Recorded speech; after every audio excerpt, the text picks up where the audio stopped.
Hi, how are you all? तो पिछले lecture में जी हमने रेजोनेंस वगैरह की कंडीशन पढ़ी थी, तो हल्का सा रिकॉल कर लेते हैं। X X L is equals to X C, V L is equals to V C. फिर यहाँ से मैंने बताया था कि करंट की मैक्सिमम वैल्यू होगी V not by Z. Z किसके इक्वल होता आर, जेड मिनिमम हो जाएगा रेजोनेंस पे। एक कंडीशन हमने जानी थी V R M S is equals to V R plus V L minus V C का स्क्वायर। तो ultimately we R M S कितना आएगा, वी आर के बराबर, यानी कि वी आर एम एस जितना लगा हुआ है सारा का सारा वी आर के अक्रॉस आएगा। ठीक है ना, मतलब ये इसके बराबर आ जाएगा। सारा का मतलब नहीं होता इधर, इधर होता है कि ये इसके बराबर, इसकी वैल्यू इसके बराबर आएगी। तो उससे फिर हमने सवाल सॉल्व किए थे। फिर अब इस लेक्चर में हम देखो, हम अब रेजोनेंस किसका फंडा है, ट्यूनिंग में यूज करते हैं हम सर्किट के अंदर। एप्लीकेशन एक उसकी हमने पढ़ी थी, तो यहाँ भी हम सेम चीज ही, एप्लीकेशन पार्टी अभी चल रहा है। उसके लिए एक टर्म है जो हमारे डिफाइन है, जो हम चीज पढ़ते हैं, हम पढ़ते हैं हाफ पावर फ्रीक्वेंसी। एक चीज और डिफाइन करी हमने, हाफ पावर फ्रीक्वेंसी, यहीं से बैंडविड्थ आएगा। फिर हम जानेंगे बैंडविड्थ, क्वालिटी फैक्टर, कोई भी सर्किट बना रहे हैं तो उसकी क्वालिटी कैसे अच्छी हो, तो वो सर सब इसी डेरिवेशन से आएगा। धीरे धीरे चीजें बिल्ट होंगी और आपको थोड़ा सा, थोड़ी देर बाद आपको मजा आने लगेगा कि अच्छा कैसे कैसे हो रहा है। तो हाफ पावर फ्रीक्वेंसी का मतलब क्या है? पहले तो जो हमने डिफाइन किया है, इसको हमने डिफाइन किया कि frequency eight which power dissipate becomes half of maximum power dissipate.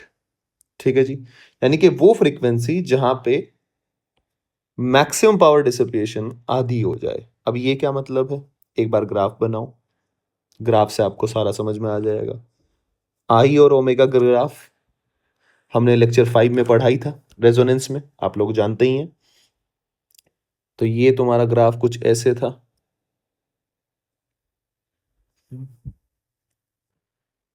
थोड़ा स्मूथ सा बन जाए तो ज्यादा बेहतर हो।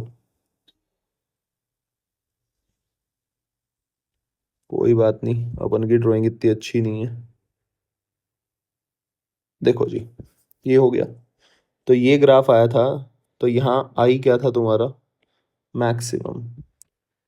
पावर भी क्या होगी, सीधी सी बात है मैक्सिमम, क्योंकि करंट मैक्सिमम है। पावर वाला फंडा अभी कंफ्यूज मत होना, क्योंकि अभी आप जितने लेक्चर पीछे देखते आए हो, मैंने अभी पावर पढ़ाया ही नहीं है। ठीक है, पावर वाला हम अलग से लेक्चर लेंगे, इस लेक्चर के बाद आएगा वो। ठीक है, तो अभी पावर आप इतनी याद रखो कि पी जब हम एसी की बात करते हैं तो आई स्क्वायर आर है, लेकिन यहाँ आर एम एस होगा। और जब हम डीसी की बात करते हैं तो क्या करते हैं, आई स्क्वायर आर। तो सेम ही बात है, एसी के अंदर भी सारा का सारा पावर डिसिपेशन एल लगा हो या सी लगा हो, होता आर के अक्रॉस ही है। तो पी की वैल्यू क्या आ जाएगी, आई आर एम एस का स्क्वायर आर, दैट्स इट। अगर आर एल सी है सर्किट, आर एल सर्किट है, आर सी सर्किट है, कोई भी है, तो I R M S square R. I R M S आप कैसे निकालोगे, V R M S divide by Z, that's it. ये होता है पावर डिसिपेशन इन एसी। अब यहां मैक्सिमम, तो अब ये कह रहा है आपसे कि जहां ये क्या हो जाए बच्चे, आधा, यानी कि पी मैक्सिमम का आधा। ये जो कट कर रहा है, ये जो फ्रीक्वेंसीज हैं, ये जो फ्रीक्वेंसी ओमेगा 1 ओमेगा 2, इसको बोला इसने हाफ पावर फ्रीक्वेंसी। और ये बीच में क्या आया, ओमेगा नोट, क्योंकि ये तो मैक्सिमम करंट कहाँ आता है, जहाँ रेजोनेंस, तो ये तो ओमेगा नोट ही होगा, रेजोनेंट फ्रीक्वेंसी। और ये क्या है, इनको बोलते हैं हम हाफ पावर फ्रीक्वेंसी। ठीक है, अब ये क्यों डिफाइन करी, इनके बीच का जो स्पेस है, ये जो है, इसको बोलते हैं हम बैंडविड्थ। ठीक है, अभी इसका बाद में मतलब समझाऊंगा, ये डेल्टा ओमेगा, ये चेंज डेल्टा ओमेगा, इसका मतलब बाद में समझाऊंगा, तो आपको टेंशन लेने वाली जरूरत नहीं है। बैंडविड्थ, अब बैंडविड्थ क्या मतलब होता है, क्या डिफाइन कर रहे हैं, ऐसा क्यों बना, या ये थोड़ी देर बाद, पहले एक बार देख लें डेल्टा ओमेगा। आरएलसी सर्किट के अंदर मैं बात कर रहा हूं, ये अभी क्या आपका क्या चल रहा है, आरएलसी सर्किट चल रहा है। ये लिख भी देता हूं मैं, कभी आप कंफ्यूज हो जाओ, ये सब कुछ अभी आरएलसी सर्किट के अंदर चल रहा है। ठीक है जी, तो आई होप आपको दिक्कत नहीं होगी समझने में। अब आगे चलते हैं जी। तो ओमेगा 1 एंड ओमेगा 2 क्या होती है जी, हाफ पावर फ्रीक्वेंसी। इतना हो गया जी। अब एक इंपॉर्टेंट रिलेशन हम यहां से लिखते हैं। इंपॉर्टेंट क्या आपको दिख ही रहा है कि ओमेगा 1 को अगर मैं लिखूं तो मैं क्या लिख सकता हूं, omega naught minus delta omega. और ओमेगा 2 को अगर मैं लिखूं तो omega naught plus delta omega. शायद बेसिक मैथ है, समझ में आ गया होगा। अगर मुझे ओमेगा 1 लिखना है तो ये वाला और इसमें से ये वाली वैल्यू घटा दूं तो ये आ जाएगा, सीधी सी बात है। सिमिलरली ओमेगा 2 बताना है मेरे को ये कितना होगा, तो ये ओमेगा नॉट मुझे पता है, प्लस डेल्टा ओमेगा कर दूं, वो सेकेंड इक्वेशन होगी। ठीक है जी। और ये दोनों जो फ्रीक्वेंसी है ये क्या है, हम जो पढ़ते हैं सिमेट्रिकल अबाउट ओमेगा नॉट। आप देख रहे हैं डेल्टा ओमेगा जितना पीछे डेल्टा ओमेगा उतना ही आगे, यानी कि ये जो है एसिमेट्रिक कर्व नहीं है, सिमेट्रिकल कर्व है। तो यहां से मैं ओमेगा नॉट, एक और इंपॉर्टेंट रिलेशन होता है, ये लिख सकता हूं ओमेगा 1 इंटू ओमेगा 2। ठीक है जी। अब थोड़ा आगे चलते हैं, मूव करते हैं। अब मैंने आपको जो बताया था पावर आपको आगे आके समझ में आ जाएगा, लेकिन अभी मैं यहां लिखता हूं एट ओमेगा, जब ओमेगा 2 के बराबर है सर्किट के अंदर। मैं किसकी बात कर रहा हूं, मैं ये सर्किट के अंदर सब चल रहा है। ठीक है जी। इस वाले सर्किट के ये सब काम हो रहे हैं, इसके बारे में जानकारी चल रही है अभी। ठीक है जी। अब तो आप मतलब ये चीज दिमाग में रखो, मेरे को ऐसे बनाने की अलग से कोई जरूरत नहीं है।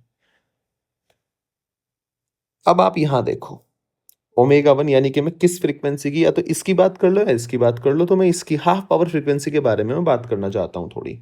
तो हाफ पावर फ्रीक्वेंसी मैंने कैसे डिफाइन करी, जब ये डिसिपिएट पावर आधी रह जाए। तो एक बार चलो करो इसको, यानी कि P जो हो जाए तुम्हारा वो कितना हो जाए, P मैक्सिमम बाई 2 रह जाए, यानी कि I square R will be equals to I square R by 2। ठीक है। और ये आई नोट तो ये मैक्सिमम वैल्यू है।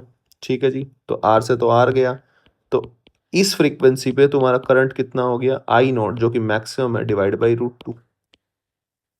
तो क्या मैं इसको यहां लिख सकता हूं कि ये वैल्यू कितनी रह जाएगी, आई मैक्स बाई √2। ठीक है जी। अब मैं इसको लेके ही आगे थोड़ा थोड़ा डेरिवेशन करना शुरू करता हूं। अब सर्किट किस पे है, रेजोनेंस पे है। रेजोनेंस पे क्या होता है, मैक्सिमम वैल्यू निकालनी है ना आई नॉट, ये अगर मुझे आई नॉट चाहिए तो आई नॉट कैसे निकालूंगा मैं, ये मैक्सिमम वैल्यू ये वाली, ये आई नॉट, ये मैक्सिमम वैल्यू मैं कैसे निकालूंगा, मैं निकालूंगा जी आई नॉट एट किस पे है, ये रेजोनेंस पे। और रेजोनेंस पे जो मेरा आई नॉट आएगा वो एक्सएल इज इक्वल टू क्या होता है, कंडीशन यहाँ एक्सी के बराबर। अगर एक्सएल एक्सी के बराबर है तो जेड किसके बराबर आता है, पिछले लेक्चर में पढ़ा था आर के बराबर। ठीक है जी। क्यों, क्योंकि जेड का फॉर्मूला क्या होता है, मैं फिर से लिख देता हूँ, R square plus XL minus XC का स्क्वायर। तो ये दोनों तो जीरो हो गए, तो जेड किसके बराबर आएगा, आर के बराबर। तो आई नॉट की वैल्यू क्या आ जाएगी, V M divide by Z, यानी कि V M divide by R. ठीक है जी।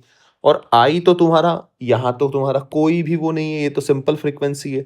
तो इस सर्किट के अंदर तो अब तो जेड तो लिखना पड़ेगा भाई, यहाँ कोई रेजोनेंस थोड़ी ना, रेजोनेंस तो यहाँ हो रहा था इस फ्रीक्वेंसी पे, तो आपने ये लिख दिया। ठीक है। अब यहाँ तो कोई रेजोनेंस नहीं है, तो यहाँ तो सिंपल फॉर्मूला बनेगा। तो लिखो जी अब सिंपल फॉर्मूला, और डेरिवेशन करके कुछ रिजल्ट्स आएंगे, वो रिजल्ट्स इंपॉर्टेंट है। तो एक बार करते हैं। तो आई जब मैं लिखूंगा, आई जब मैं लिखूंगा तो आई कैसे लिखूंगा मैं, V maximum divide by Z, ऐसे तो लिखते हैं, will be equals to 1/√2 into V M by R. V M से वी एम कट गया, तो z की वैल्यू कितनी आई तुम्हारी, √2r। अब जी थोड़ा इसको आगे सॉल्व करो। अगर मैं z को लिखूं तो z को क्या लिखूंगा, R square plus XL minus XC का स्क्वायर, और इसका under root will be equals to बच्चे √2r, दोनों तरफ का स्क्वायर कर दो, R square plus XL minus XC का square will be equals to 2r square. R को इधर ले जाओ, एक्सएल माइनस एक्सी का square will be equals to R square. ठीक है जी। थोड़ा सा इसमें अगर मैं वैल्यू पुट करूँगा तो आपको समझ में आएगा। एक्सएल क्या होता है? ओमेगा 2 इंटू एल, क्योंकि मैं किसकी बात कर रहा हूँ ये देखो ध्यान से, omega is equal to omega 2, तो X L will be equal to हो जाएगा ओमेगा एल, यानी कि omega 2 into L minus 1 by omega 2 into C का square will be equal to R square. इतना आया समझ में?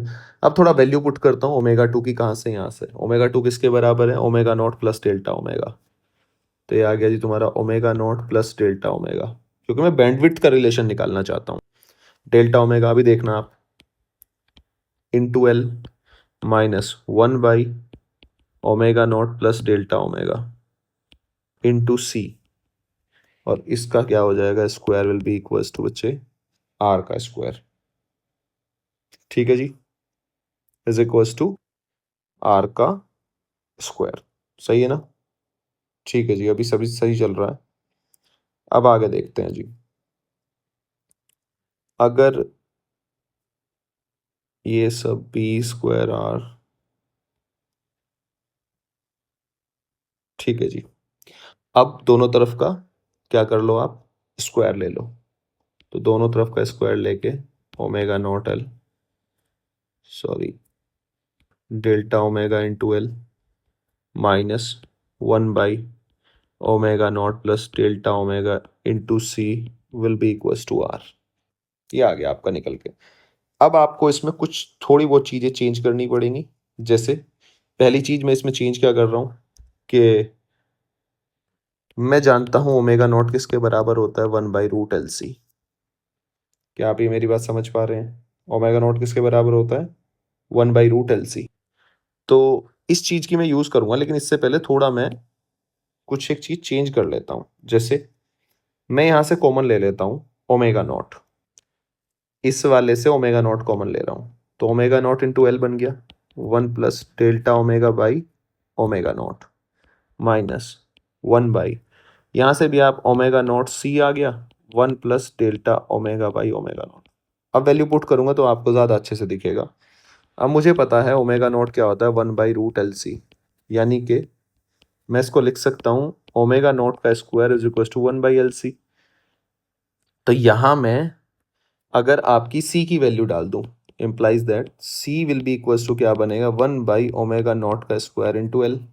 वैल्यू पुट कर दो, पुट करके इसको बाहर निकाल लो, यानी कि omega naught L 1 plus delta omega by omega naught minus, derivation थोड़ा बड़ा है, कोई दिक्कत वाली बात नहीं है, लेकिन बाद का रिजल्ट इंपॉर्टेंट है, हमें तो वही याद रखना है। तो जी ये आ गया 1 बाय तुम्हारा omega naught C, omega naught into C, C बोले तो 1 बाई ओमेगा नॉट का स्क्वायर इंटू एल। ये क्या बन गया? 1 plus delta omega by omega naught will be equals to R. ये कट गया और ओमेगा नॉट एल ऊपर चला जाएगा, तो फाइनली तुम्हारा रिलेशन निकल के आया कुछ इक्वेशन आपकी, minus omega naught L 1 plus delta omega by omega naught, इसको भी ऊपर ले जाओ, -1 will be equals to R. ठीक है जी। अब आपको कुछ बच्चों को सीधा याद आ रहा होगा, अब मैं क्या लगाऊंगा? डेल्टा ओमेगा छोटा है ओमेगा नॉट के कंपैरिजन, तो approximation method. So by using approximation method, by using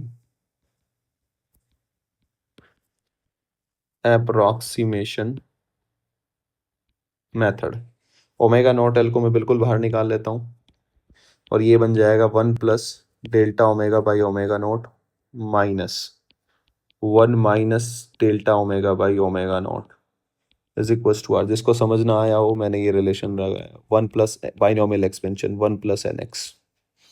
ठीक है जी। तो ये तो 1 ही था, तो 1 प्लस एन एक्स, ये तो सीधा ही आ गया। ये तुम्हारा 1 प्लस एन एक्स, तो यहाँ माइनस आ गया, क्योंकि एन यहाँ माइनस का है। आगे चलो जी, आगे चलोगे तो ये क्या आएगा? Omega naught L 1 plus delta omega by omega naught minus 1 plus delta omega by omega naught is equal to R. 1 से 1 कट गया, ये आ गया आपका 2 delta omega by omega naught into omega naught L will be equal to R. Cut गया, यानी कि 2 delta omega will be equal to R by L, और ये आपकी क्या होती है? बैंडविड्थ। देखो एक बार यहाँ जाके क्या होती है आपकी bandwidth, delta omega, delta omega plus delta omega, 2 delta omega. तो ये तुम्हारी क्या होती है, बैंडविड्थ। तो आपकी सर्किट के अंदर जो बैंडविड्थ की वैल्यू आई, देखा कितना अच्छा रिजल्ट निकल के आया ये। तो ये आपकी क्या होती है, बैंडविड्थ। अब हम एक चीज और डिफाइन करते हैं इसमें। पहली तो ये होगी बैंडविड्थ, दूसरी चीज हम डिफाइन करते हैं यहाँ, बस अब यही है, आर बाई एल याद रखना है आपको, खत्म। अब ये पूरा डेरिवेशन वेरिएशन सब खत्म। हाफ पावर फ्रीक्वेंसी क्या होती है, ठीक है, वो पावर डिसिपिएशन वहां क्या हो जाता है, आधा हो जाता है, बस इतना ही याद रखना होता है। अब हम बात करते हैं शार्पनेस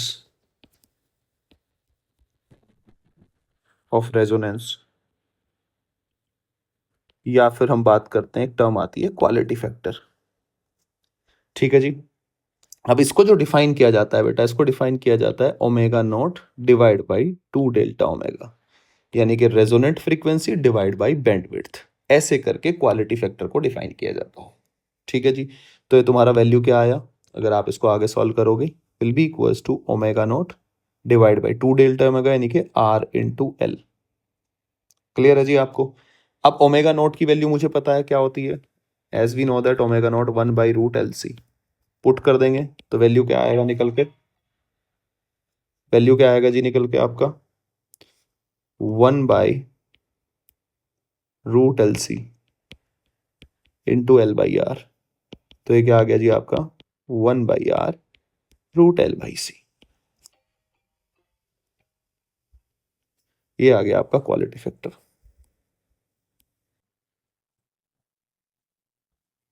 ठीक है जी। आई होप कि आपके ये समझ में आ रहा होगा। इसको कहते हैं हम क्वालिटी फैक्टर। अब मैं आपको सारी बातें समझाता हूं कि ये बैंडविड्थ क्या है, क्यों डिफाइन करते हैं। अब क्वालिटी फैक्टर अच्छा हो तो इसके लिए क्या होना चाहिए, अगर ये क्वालिटी फैक्टर की वैल्यू ज्यादा हो, इस फॉर्मूले से देख के आपको क्या नजर आ रहा है कि आर आपका कम हो, सी की वैल्यू कम हो और एल की वैल्यू लार्ज हो, तभी तो क्वालिटी फैक्टर तुम्हारा ज्यादा होगा। यानी कि quality for good quality factor, for good quality factor, R तुम्हारा क्या होना चाहिए, कम होना चाहिए, आर एंड सी क्या होने चाहिए, स्मॉल। फॉर्मूले से देख के पता चलो। और एल क्या होना चाहिए तुम्हारा, लार्ज। अब ये तो एक तरह से मैथ्स की भाषा होगी, किताबी भाषा होगी, फॉर्मूला डिफाइन कर लिया सर, सारी चीजें बात पता चल गया, मैं क्वालिटी फैक्टर आपने बता दिया, ठीक है सर।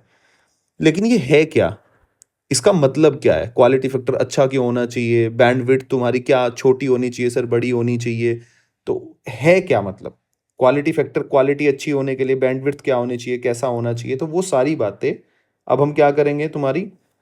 देखो अगर आर सी, आर तुम्हारा स्मॉल है और एल तुम्हारा लार्ज है, तो बैंडविड्थ क्या होगी तुम्हारी, ये भी स्मॉल होगी, बैंडविड्थ भी कम होगी। क्वालिटी फैक्टर ज़्यादा होगा, बैंडविड्थ कम होगी, तो ये दोनों रिलेशन आपस में मैथमेटिकल तो सेट बैठ रहे हैं, लेकिन इसका मीनिंग क्या है। तो जी अब मैं इस बात को हम समझते हैं। तो फॉर्मूले तो हमारे पास आ गए, हमारे पास क्या आ गया, क्वालिटी फैक्टर ये निकल के आ गया, क्वालिटी फैक्टर कैसे, तो मैथमेटिकल हमने समझ लिया। अब ये बैंडविड्थ क्या है, क्वालिटी फैक्टर क्या है, इसका मतलब समझते हैं। देखो उसके लिए हम थोड़ा सा ट्यूनिंग की तरफ चलते हैं, अपनी रेडियो निकाल के लेके आते हैं। ये जी हमारी रेडियो है, ये आप देख रहे हो, ये ट्यून वाला है बटन, तो इसको आप घुमाते हो ऐसे। तो हमें करनी है ट्यूनिंग, हमें सुनना है गाना, बढ़िया। तो गाना कब सुनाई देगा, ट्यूनिंग कब होगी, गाना कब सुनाई देगा, कल हमने बात की थी, जब क्या होगा, रेजोनेंस। क्या होगा, रेजोनेंस। अब रेजोनेंस के लिए एक पर्टिकुलर फ्रीक्वेंसी होती है, रेजोनेंस की क्या होती है, एक पर्टिकुलर फ्रीक्वेंसी। जैसे कि मान लो मुझे गाना सुनना है, ये सर्किट जो है, इस सर्किट के पास, और यहां से क्या पता चल रहा है, सर्किट के पास क्या है, एक अपनी बैंडविड्थ है। अब इस बैंडविड्थ का ट्यूनिंग से क्या लेना देना है, मैं वो बात कर रहा हूं। तो इस ट्यूनिंग का मतलब ये है, पहले यहां से समझा देता हूं, ये रेजोनेंस फ्रीक्वेंसी है सर्किट की, ठीक है, कि ये नेचुरल फ्रीक्वेंसी है।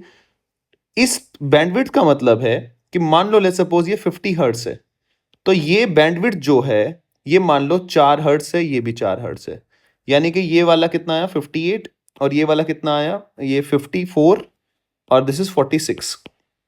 ठीक है। तो यानी कि 46 से 54 के बीच में जब आप ये ट्यूनिंग करोगे, आप इसको घुमाओगे घुमाओगे तो इस रेंज के बीच में जितनी फ्रीक्वेंसी है, जैसे ये near close to resonant frequency के जाएगा, तो ये तुम्हारा रेजोनेंस शो होना शुरू हो जाएगा। इसका मतलब ये होता है, ये जो होता है ना, मतलब ये 46 और आप 54 के बीच में जब जाओगे तो रेजोनेंस होना शुरू हो जाएगा, तो आपको गाना सुनना शुरू हो जाएगा। ठीक है ना? जितना पास इसके आप जाओगे उतना शार्प रहेगा, तो उतना फिर ट्यूनिंग अच्छी होगी, साउंड अच्छी आएगी, बढ़िया एकदम मस्त। ठीक है? तो बैंडविड्थ क्या होता है तुम्हारा? जो बैंडविड्थ होता है ना, अगर ये तुम्हारा रेजोनेंस लेस शार्प है, यानी कि तो तुम्हारी बैंडविड्थ क्या होगी? ज़्यादा होगी। तो बैंडविड्थ जितनी कम होगी, मान लो यहाँ है ओमेगा 1 ओमेगा 2, तो बैंडविड्थ कम होगी। ठीक है? बैंडविड्थ कम होगी तो ट्यूनिंग अच्छी होगी। अब इस बात का क्या मतलब है, इस बात को मैं समझाता हूं। देखो जी, एग्जाम्पल लेता हूं मैं, उस एग्जाम्पल से आपको ज्यादा बेटर समझ में आएगा। जैसे कि मेरे पास मैंने डिजाइन करे 15 से 25 हर्ट्स, एग्जाम्पल ले रहा हूं, बस जनरल एग्जाम्पल ले रहा हूं। 15 हर्ट्स से मेरे पास 25 तक चैनल है, यानी कि 16, 17, 18, 19, 20, 21, 22, 23, 24, 25। ये तुम्हारे 10, मेरे पास 10 फ्रीक्वेंसी है, यानी कि 10 फ्रीक्वेंसी रिसीव कर रही है रेडियो। ठीक है? और इसकी जो बैंडविड्थ है, इस रेडियो की जो बैंडविड्थ है वो है तुम्हारी 4 हर्ट्स। ये तुम्हारी इसकी 2 डेल्टा ओमेगा यानी कि बैंडविड्थ है। ठीक है ना? मुझे सुनना है 19 वाला, ये मेरे को सुनना है, यहां गाना सुनना है मुझे, यहां गाना सुनना है। तो मैं ट्यून करूंगा इसको, मैं इसको नॉब को घुमाऊंगा, मैं 19 हर्ट्ज सेट करूंगा ना इसको, नेचुरल फ्रीक्वेंसी को इसके पास लेके आऊंगा। अब आप खुद सोचो इस बात को, जब ये इस रेंज में यानी कि 19 सुनना है, तो इसकी बैंडविड्थ कितनी है, यानी कि इसको कितनी फ्रीक्वेंसी आसपास वाली रेजोनेंस पाएगा ये 19 के आसपास? अगर मैं इसको लिखूं तो 19 2 डेल्टा ओमेगा, यानी कि 19 + 2 21, और 19 - 2 कितना हो गया जी तुम्हारा? ये 17 हर्ट्ज। तो ये कितनी फ्रीक्वेंसी कैच करेगा यहां से यहां तक? ये ट्यून जब आप इसको कर रहे हो, 19 आपको सुनना है, तो ये इतनी फ्रीक्वेंसी कैच करेगा, यानी कि ये इसका तुम्हारा क्या हो गया? रीजन हो गया। जैसे ही ये इस रीजन में घुसेगा, इस रीजन में, तो रेजोनेंस होगा ये। लेकिन दिक्कत अब क्या है, अगर मैं ये 17 to 21 का रीजन देखूं, तो इसमें 17 भी है, 18 भी है, 19 भी है, 20 भी है, और 21 भी है। अब इसके साथ दिक्कत होगी, ये इतनी सारी फ्रीक्वेंसी आ गई, मुझे सुनना ये है, तो आपने इसकी क्या करी? सिलेक्टिविटी घट गई या नहीं घट गई? क्योंकि बैंडविड्थ ज्यादा होने की वजह से क्या हुआ? ज्यादा सिग्नल आ रहे हैं उस रेंज में। अब उस रेंज में ज्यादा सिग्नल आ रहे हैं, तो भैया मुझे कैसा पता कि कौन सा पकड़ना है कौन सा नहीं? वो इसको भी पकड़ेगा, इसको भी पकड़ेगा, तो लेस सिलेक्टिव हुआ। तो सर्किट आपका क्या हुआ? इसकी ऐसे बोलते हैं लेस सिलेक्टिव। भाई ज्यादा फ्रीक्वेंसी कैच कर रहा है ना उसी रेंज में। तो अब आपको समझ में आया होगा बैंडविड्थ का मतलब क्या होता है। बैंडविड्थ का मतलब होता है, अगर तुम्हारी ओमेगा नोट यानी कि 50 हर्ट्स है और बैंडविड्थ तुम्हारी 4 है, तो ये 52 और 48 हर्ट्स, ये फ्रीक्वेंसी कैच करेगा और रेजोनेंस शो करेगा इसके लिए। ये तुम्हारी रेजोनेंट फ्रीक्वेंसी, जैसे ही इसके 48 से आगे जाएगा, तो यहां रेजोनेंस होना आपका शुरू हो जाएगा। लेकिन यहां तुम्हारा क्या है, यहां ये कितनी 4 फ्रीक्वेंसी आ रही है। ठीक है? कुल मिला के देसी भाषा में अगर मैं बात करूं, तो 40 से 50 के बीच में मेरी बैंडविड्थ है, देसी एकदम, बिल्कुल एकदम नॉर्मल सी बात, कोई पूछे। और उसके अंदर मुझे गाना सुनना है, और उसके अंदर ऑलरेडी फ्रीक्वेंसी कितनी कैच हो रही है? मान लो 4 सिग्नल है, 4 रेडियो स्टेशन के सिग्नल है। तो भाई रेडियो को तो बहुत दिक्कत हो जाएगी ना सेलेक्ट करने में। तो बेटर क्या होगा? बेटर ये होगा उस बैंडविड्थ के अंदर एक ही सिग्नल आए। आप पहले जमाने में देखते होंगे, जब हम नॉब घुमाते थे, पहले क्या होता है, जब हम नॉब, तो खैर टेक्नोलॉजी अच्छी हो गई है, नॉब घुमाते थे, इसको ट्यून करते थे, तो कई बार ऐसा होता था 2 सिग्नल भी कैच हो जाते थे। ठीक है? नॉइस वगैरह आती है, इसको कहते हैं नॉइस आती है। तो दो स्टेशन के गाने चल रहे होते थे, फिर उसको अच्छे से ट्यून करते थे, फिर एक को सुनते थे हम, तो वो इसी वजह से होती थी। क्लियर है? तो अब आपको शायद यहां से एक नॉर्मल सा एक मतलब समझ में आ रहा होगा कि अगर बैंडविड्थ तुम्हारी जितनी कम होगी, बैंडविड्थ कम का मतलब, अगर ये मेरे को 19 सुनना था, तो ज्यादा बेटर क्या होता? अगर मेरी बैंडविड्थ, अब मैं मेरी बैंडविड्थ एग्जांपल मैं ऐसा कर रहा हूं, मेरी बैंडविड्थ है 0.5 हर्ट्ज।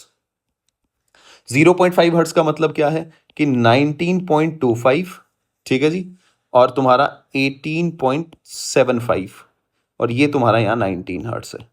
ठीक है? ये यहां से इसके बीच में जैसे ही आएगा, आप ट्यून कर रहे हो, आप रेडियो घुमा रहे, तो जैसे ही आपकी 18.76, 78, 19 की तरफ आप जाने लोगे, रेजोनेंस हो जाएगा। और आपको पता है इस रीजन में 18.75 और 19.25 18 ये भी बाहर निकल गया, ये वाला रीजन तो ये भी कट हो गया, ये भी कट हो गया, खाली एक ही सिग्नल है, तो तुम्हारी रेडियो इजीली सुन पाएगी। जैसे ही तुम इस रीजन में घुसना शुरू करोगे तो तुम्हारा सर्किट क्या हो गया, रेजोनेंस में आ गया और तुम्हें गाना सुनना शुरू हो जाएगा। क्लियर है? आई होप कि अब ये बात आपको समझ में आई होगी। तो अब मैं यहां से एक जनरल बात, अब मैं सारी बातों का कंक्लूजन निकाल के एक बात लिखता हूं। क्या?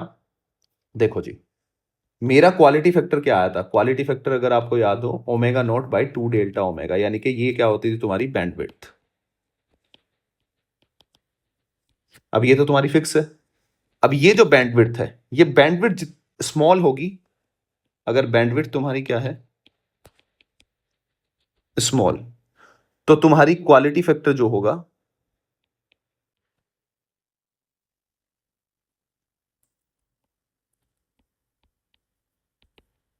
क्वालिटी फैक्टर ये लार्ज होगा। लार्ज होने का मतलब क्या है? जो सर्किट होगा मोर सेलेक्टिव। सेलेक्टिव का भी मतलब समझ में आ गया होगा आपके, मोर सेलेक्टिव। तो अब इस ऐसे सवाल जब भी आए, बैंडविड्थ की क्वालिटी तुम्हारे ट्यूनिंग अच्छी हो यानी कि मोर सेलेक्टिव, या फिर सर्किट मोर सेलेक्टिव हो, तो क्वालिटी फैक्टर लार्ज होना चाहिए। ये तुम्हारी अब कंडीशन निकल के तुम्हारे पास आ गई है। क्या अब आप मेरी बात समझ में आ रही है आपको? ठीक है। क्वालिटी फैक्टर का एक और फॉर्मूला क्या था आपने जो निकाला था? Q will be equals to 1/r root L by C. तो अगर आपको अच्छा क्वालिटी फैक्टर बनाना है तो आपको आर को क्या करना पड़ेगा? कम, और एल को क्या रखना पड़ेगा? लार्ज, और सी की वैल्यू भी क्या होनी चाहिए? कम। ये डेल्टा ओमेगा बैंडविड्थ देख लो, बैंडविड्थ क्या होती है? आर बाई एल, तो आर स्मॉल एल लार्ज, तो बैंडविड्थ तुम्हारी कम होगी। कम होगी तो मोर सेलेक्टिव। ये जो मैंने ये वाला एग्जांपल लिया था। अब तुम्हारी फ्रीक्वेंसी एक आ रही है बस, तो तुम इजीली कैच कर पाओगे। आई होप कि अब ये पूरा डेरिवेशन का कोई मतलब नहीं है, ये डेरिवेशन का कोई मतलब नहीं है, ये बोर्ड वाले बच्चों के लिए है, बोर्ड बोर्ड में। ठीक है ना? ये वाले, इस डेरिवेशन का कोई नहीं, ये समझाने के लिए थे सारी बातें। तो अब आपको निकल के आ गई है हाफ पावर फ्रीक्वेंसी, जो हमने एक सेट किया है, सर्किट की डिजाइनिंग हमने ऐसी की है, उसके लिए सबसे इंपॉर्टेंट बात जो हमारी निकल के आती है वो ये आती है। आई होप कि आपके समझ में आ रहा होगा। अब अगर मैं सिंगल सर्किट ले लूं, अगर मैं एक सर्किट ले लूं, एक आरएलसी सर्किट मैंने बनाया, तो अब मैं उसके क्वालिटी फैक्टर की अगर बात करूं, उसका क्वालिटी फैक्टर कैसे बेहतरीन हो सकता है? मतलब मैंने एल और सी को क्या कर दिया? कांस्टेंट। ये मैं चेंज नहीं कर रहा हूं। तो अगर अब मैं डायग्राम बनाऊं, तो ये आई है जी, ये ओमेगा है। तो एक सर्किट, तो एक डायग्राम ये आया, एक ये आया, और एक ये आया। ठीक है जी। इसको थोड़ा अलग अलग बनाओ इनको। एक ये आया। ठीक है जी। यहां लिख देता हूं मैं R1 R2 R3। ठीक है जी। जैसे जैसे आप आर की वैल्यू डिक्रीज कर रहे हो, क्योंकि क्वालिटी फैक्टर क्या होता है अगर आप देखो तो, क्वालिटी फैक्टर होता है omega naught L by R. ठीक है जी। यानी कि 1/r root L by C. Clear है जी? यानी कि आर तुम्हारा क्या हो रहा है? डिक्रीज। तो क्वालिटी फैक्टर क्या होगा तुम्हारा? इंक्रीज। करंट क्या जाएगा तुम्हारा? मैक्सिमम की तरफ।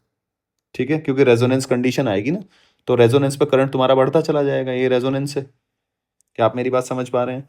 आर की वैल्यू आप घटा, क्यों? रेजोनेंस तो तुम्हारा उसी पे ही रहेगा ना। रेजोनेंस किस पर डिपेंड कर रहा है? एलसी, ये आपने कांस्टेंट कर दिया। तो अगर सेम रेजोनेंस पे, अगर सेम रेजोनेंस है, सेम सर्किट है, एलसी कांस्टेंट है तुम्हारा, तो ये वैल्यू आई की बढ़ती जाएगी। कब बढ़ेगी? जब तुम्हारा आर घटेगा, क्योंकि I will be equals to V not by Z, Z will be equals to R. तो आर घटेगा तो आई तुम्हारा इंक्रीज होगा।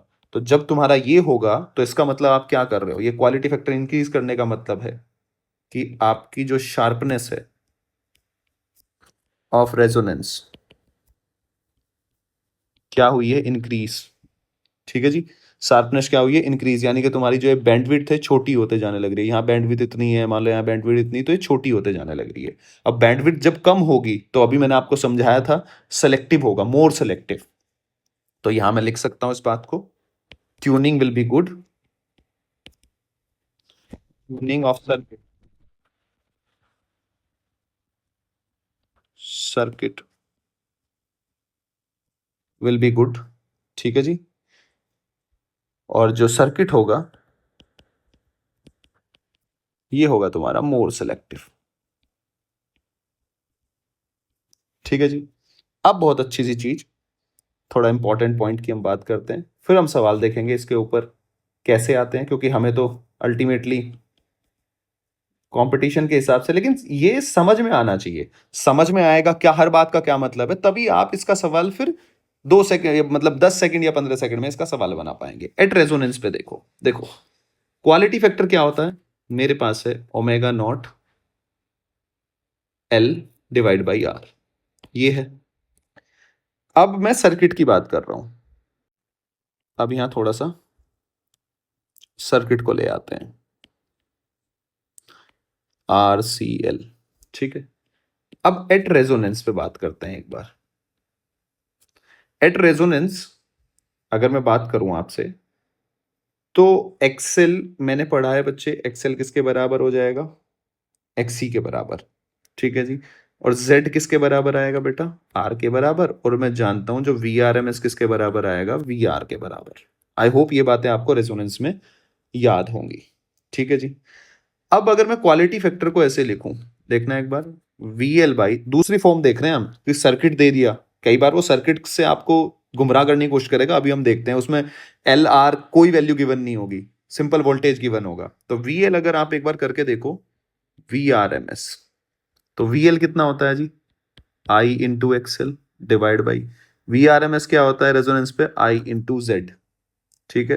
तो आई से तो आई गया, दोनों सीरीज में सेम होंगे। एक्सएल क्या होगा जी रेजोनेंस पे, omega naught into L divide by Z की वैल्यू किसके बराबर आएगी, आर के बराबर।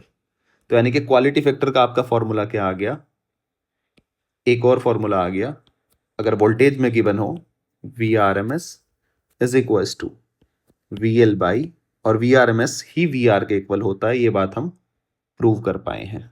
तो एक तो ये फॉर्मूले होगी, क्या हो गया क्वालिटी फैक्टर, 1/√L/C, ये आगे और ये आ गया, ये आपको निकालना आना चाहिए।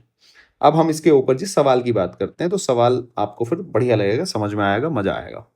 क्वेश्चन देखो जी, क्वेश्चन क्या कह रहा है आपसे, if reading of volt meter, अब ये जितना भी मैंने पढ़ाया है समझाया है सवाल बनाने के लिए, अल्टीमेटली हम कंपटीशन के बच्चे हैं, हमारे सवाल बनने चाहिए, सवाल नहीं बने तो फिर पढ़ने का फायदा क्या है। If reading of volt meter V shown in the figure at resonance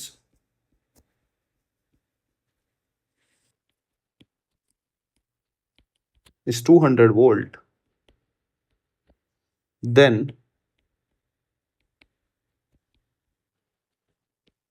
quality factor of the circuit is,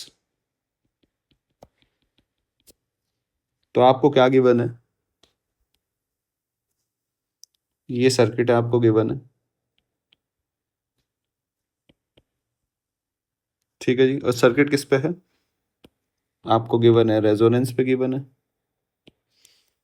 और आपसे क्वालिटी फैक्टर पूछ लिया, और यहां दे दिया आपको वोल्ट मीटर, इसकी रीडिंग दे दी आपको 200 वोल्ट, और ऑप्शन दे दिया आपको 2, 4, 1, 3। सवाल पढ़ते हैं जी एक बार, if the reading of volt meter is shown in the figure at the resonance is 200 volt, resonance पे दे दिया ये, यानी कि आपको गिवन है क्या जी, V L is equals to 200 volt. अब रेजोनेंस पे है तो ये किसके बराबर होगा, will be equals to V C, resonance. लेकिन अब जिस बच्चे को ये ऐसे निकालना नहीं आता, वोल्टेज की टर्म में सोचना नहीं आता, वो कहेगा क्वालिटी फैक्टर का तो फॉर्मूला था 1/√L/C, क्योंकि बच्चे इसका रट्टा मारते हैं। तो ये ना तो आर गिवन है ना सी, ये कैसे निकलेगा भाई, अरे भाई आप सिंपल याद करो ना, omega naught L by R, ये कैसे ला सकते हो आप, ओमेगा नॉट का एल क्या होता है, एक्सएल बाई आर, तो एक्सएल बाई आर यानी कि क्या हो गया, V L by V R, simple. Phasor से यही तो सोचते थे हम, फेजर याद है आपको, यहाँ क्या होता था वी एल, तो यहाँ एक्सएल मान लो, वी सी, तो अल्टीमेटली ये एक्स सी, ये आर, तो सेम ही तो बात है। तो मुझे पता ही है क्या गिवन है, क्वालिटी फैक्टर, यानी कि quality factor will be equals to V L upon V R M S. V L कितना है जी तुम्हारा, देखो ये 200, तो ये भी कितना हो जाएगा तुम्हारा 200 वोल्ट, यानी कि 200 divide by V R M S, या फिर वी आर कह लो, जो भी कहना है आपको, यानी कि 4, यानी कि second will be the correct answer. तो आई होप कि आपको 1/r रूट l/c वाला तो सीधा ही है, कोई दिक्कत वाली बात नहीं है, लेकिन ये आपको अच्छे से आना चाहिए। अब हम नेक्स्ट क्वेश्चन की तरफ चलते हैं। देखो जी, अब नेक्स्ट क्वेश्चन आपको क्या कह रखा है। नेक्स्ट सवाल आपको बच्चा कुछ ऐसे दे रखा है कि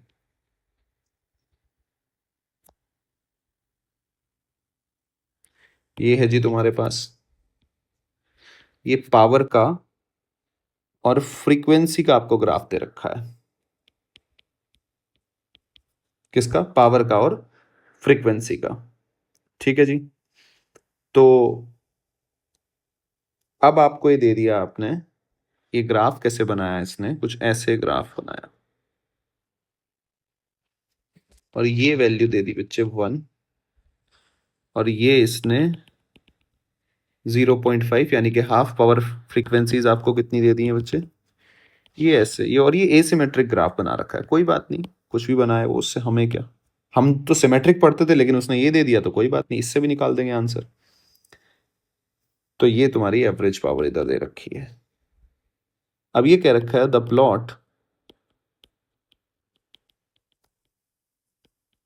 given below is the average power delivered to LCR circuit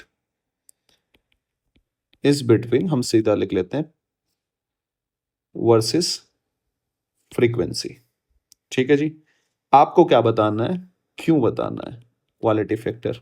option 1 दे दिया आपको 5, ऑप्शन 2 दे दिया आपको 2.4, ऑप्शन 3 दे दिया आपको 2.8 एंड ऑप्शन 4 दे दिया आपको 1.2। कोई बात नहीं, जो मुझे मेरे मास्टर ने पढ़ाया है, अब मुझे पता है कि ये हाफ पावर फ्रीक्वेंसी, यानी कि ये वाली जो फ्रीक्वेंसीज हैं हाफ पावर फ्रीक्वेंसी है, और ये इनके बीच की जो, ये जो होता है बीच का, ये होता है बैंडविड्थ। ये क्या होता है? अब जिसने अच्छे से डेरिवेशन किया है, समझा है बच्चे ने, वो ही इन बातों को तुरंत समझ पाएगा। बैंडविड्थ यानी कि ये 2 है, ये 3 है, यानी कि क्वालिटी फैक्टर कितना होता है, omega naught divide by bandwidth. ये फॉर्मूला है। ओमेगा नॉट कितना है 6, बैंडविड्थ कितनी है टोटल 5, आंसर कितना 1.2। वो सोचेगा भी नहीं और करके निकल जाएगा। क्या आप मेरी बात समझ पा रहे हैं? अरे हाँ है ना। ठीक है जी। अब नेक्स्ट क्वेश्चन जो नीट में 2016 में एक क्वेश्चन आया था, हम उसकी तरफ चलते हैं। तो इस क्वेश्चन की तरफ चलते हैं, नीट में आया हुआ सवाल है, देखो कितना इजी सवाल है। ये कह रहा है which of the following combination should be the selected for better tuning. Better tuning मतलब बैंडविड्थ क्या होनी चाहिए, स्मॉल। बैंडविड्थ स्मॉल होने का मतलब क्या है, 2 डेल्टा ओमेगा बैंडविड्थ होती है, यानी कि R/L। ठीक है जी। आर क्या होना चाहिए तुम्हारा, स्मॉल, हम पढ़ के आए, और एल क्या होना चाहिए, मास्टर ने बताया था, लार्ज। क्योंकि बैंडविड्थ क्या होनी चाहिए तुम्हारी, कम होनी चाहिए, स्मॉल होनी चाहिए। आप देखो यहाँ पे आर की वैल्यू, यानी कि इसका रेशो, ये रेशो क्या होना चाहिए, स्मॉल होना चाहिए। कुल मिला के बात ये है। जब आप देखते हो तो इन तीनों में, चारों में, ये आर की वैल्यू सबसे कम दे रखी है। ठीक है। और इस इन चारों में जब आप देखोगे तो एल की वैल्यू सबसे लार्ज यहाँ है। ठीक है। और एक चीज और आप देख सकते हो, यहाँ पे सी की वैल्यू सबसे कम इसी के लिए है। तो यानी कि ये बेटर ट्यूनिंग वाला सर्किट बनेगा। आर स्मॉल, आर और सी स्मॉल, और बी क्या हो गया, लार्ज। क्वालिटी फैक्टर वाले फॉर्मूले में हम पढ़ के आए थे, याद है आपको, L/C। ये कब ज्यादा होगा, जब आर क्वालिटी फैक्टर ज्यादा, बैंडविड्थ कम। तो इस फॉर्मूले से सोचो या इससे सोचो, तो first will be the correct option. तो अगर आपको ढंग से थ्योरी पता है कि बैंडविड्थ कम क्यों होनी चाहिए, क्योंकि सेलेक्टिव, क्योंकि उस रेंज में अगर ज्यादा सिग्नल आ गई तो फिर मतलब सुनना मुश्किल हो जाएगा। मुझे तो 19 हर्ट्ज वाला सुनना है, लेकिन उस रेंज में जब मैं ट्यूनिंग कर रहा हूं, तो उस रेंज में मेरी बैंडविड्थ, जब मैं रेजोनेंस हो ही नहीं पा रहा, क्योंकि वो रेजोनेंस किससे हो, वो सर्किट सेलेक्ट ही नहीं कर पा रहा, क्योंकि उस रेंज में 4 फ्रीक्वेंसी और हैं, 4 सिग्नल और हैं, तो मुश्किल हो रही है। तो फॉर बेटर ट्यूनिंग, बेटर हमें गाना सुनने के लिए, ये value R should be small और L should be large. I hope कि आपके समझ में आया होगा। Option 1 will be the correct. तो इस तरह का सवाल पूछा गया था। तो इस तरह के सवाल पावर वाला भी हमने कर लिया, ये भी कर लिया, फ्रीक्वेंसी वाला। तो वो चीज़ हमें याद रखनी है। और एक ये फॉर्मूला मैं फिर कह देता हूँ, ये बड़ा इंपॉर्टेंट है। कई बार इससे भी सीधा सवाल आ जाता है, वो आपको ओमेगा 1 ओमेगा 2 दे लेता है, रेजोनेंट पूछ लेता है। ठीक है ना। तो ये सब चीज़ें भी आपको आनी चाहिए। ठीक है जी। अब हम मिलेंगे नेक्स्ट लेक्चर में, और नेक्स्ट लेक्चर में हमें अलग से हम पावर शुरू करेंगे, चोक कोयल पढ़ेंगे, वॉटलेस करंट के बारे में पढ़ेंगे, और अच्छे अच्छे सवाल करेंगे। एक बहुत अच्छा सेगमेंट सवालों का होगा, पावर फैक्टर के ऊपर बहुत अच्छे सवाल पूछे जाते हैं। तो वो अगला लेक्चर बहुत इंपॉर्टेंट है और बढ़िया लेक्चर होगा अगला। मिलते हैं जी नेक्स्ट लेक्चर में। तब तक के लिए पढ़ते रहें, मुस्कुराते रहें और मेहनत बहुत अच्छी करते रहें।